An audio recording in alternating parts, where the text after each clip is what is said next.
Bonjour à tous, le dernier point de Demain nous appartient. Notre actualité du jour portera sur Demain nous appartient, 1587. Choc. Manon découvre l'identité du voleur. Demain nous appartient spoiler, on peut dire que Manon va épater ses confrères dans votre feuilleton quotidien de TF1, Demain nous appartient. En effet, dans quelques jours, la fille des Aurore va retrouver le voleur du Père Noël. Elle explique à Martin comment, à partir d'un livre, elle a trouvé son identité. À travers le regard de Nordine, elle explique avoir découvert qu'il n'existait qu'un seul exemplaire de ce livre dans une bibliothèque de 7. Elle demande une liste d'empreintes digitales et la compare à leur base pour voir si elle correspond à quelqu'un inscrit dans le dossier. Et bingo, ça correspond à une personne sur son profil. Martin est émerveillé par l'efficacité de Manon. Au commissariat, Nordine s'excuse auprès de Nathan, que lui et Martin avaient accidentellement arrêté la veille après avoir été distraits par le voleur du Père Noël. Pendant ce temps, Chloé et Alexandre découvrent que de nombreux paquets cadeaux ont été déposés sous le sapin au marché de Noël. Partout, les gens commencent à céder eux-mêmes. En effet, une pancarte a été installée avec le message suivant: pour les oubliés du Père Noël, servez-vous. À The Spoon, Victoire croise une jeune femme et lui renverse du café dessus. Une dispute s'ensuit jusqu'à ce que Soraya les rejoigne et fasse les présentations. Ainsi, Victoire rencontre Adeline, une amie de lycée de Soraya. Au final, tout s'est bien passé, d'autant plus qu'ils ont travaillé ensemble. Au même moment, Simon arrive et interrompt leur conversation. Se rendant compte que Victoire et Soraya ne l'accueillaient pas chaleureusement, Adeline prit les devants et le refoula.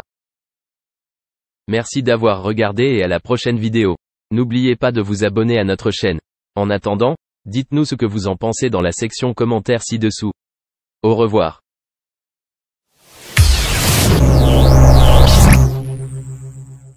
En ce jeudi 16 novembre 2023, les admirateurs du taulier auront le privilège de découvrir une ultime chanson inédite de Johnny Hallyday. Baptisé Le Cri, ce morceau a été enregistré en février 2017, seulement quelques mois avant le décès de l'artiste. À cette époque, Johnny Hallyday apprend qu'il est atteint d'un cancer. C'est une chanson qui n'a jamais vu le jour. Elle véhicule de nombreuses émotions, une part de son combat contre la maladie. Johnny Hallyday a enregistré un cri dans des circonstances marquées par la douleur. Il n'y a eu qu'une seule prise de voix. Sa voix demeure puissante, bien que l'on note un léger souffle. Nous l'avons préservée dans son authenticité, fidèle à ce qu'elle était. Aucune altération n'a été apportée. Maxime a respecté intégralement les souhaits de Johnny, a confié Laetitia Hallyday lors d'un entretien accordé à RTL. Ce titre n'a pas été inclus dans l'album Mon pays c'est l'amour. La raison en est que la chanson n'était pas achevée.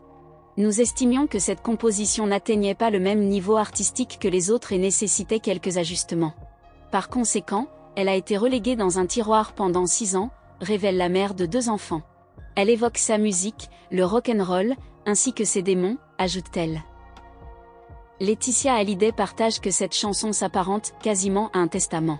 On n'en ressort pas indemne à l'écoute de ce morceau. Il incarne à la fois le classicisme du rock et une modernité saisissante. Il aurait été fier de l'entendre, dans sa version actuelle. Il s'agit du seul inédit. C'est la seule chanson que nous ayons. C'est Antoine Guifeyan, le directeur de Parlophone, le label de Warner, qui relève le défi de sortir cette chanson. Au début, je ne sais pas trop quoi en faire. J'ouvre mon disque dur, j'isole sa voix, je l'écoute, je prends une guitare électrique et quelque chose d'assez extraordinaire se produit. Alors